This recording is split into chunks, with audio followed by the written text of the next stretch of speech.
What's funny is the South seemed to forget that Lincoln had that power to put down a rebellion when the fighting happened, but they believed the president had that power when it came to slave rebellions.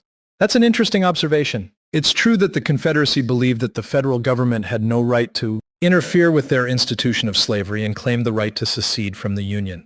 However, they also believed in the use of force to suppress slave rebellions, as demonstrated by their response to Nat Turner's rebellion in 1831. It's possible that they viewed slave rebellions as a threat to their own power and privilege, while viewing their own secession as a legitimate exercise of states' rights.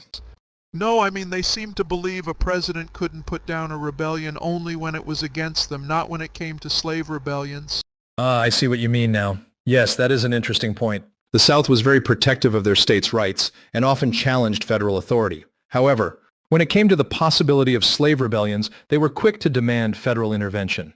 This was because they knew that slave rebellions could potentially be devastating to their society, and they wanted to ensure that the federal government would act to prevent them. Washington and John Adams both put down rebellions. Yes, that is correct. In 1794, President George Washington sent troops to western Pennsylvania to put down the Whiskey Rebellion, a violent uprising by farmers and distillers protesting a tax on whiskey.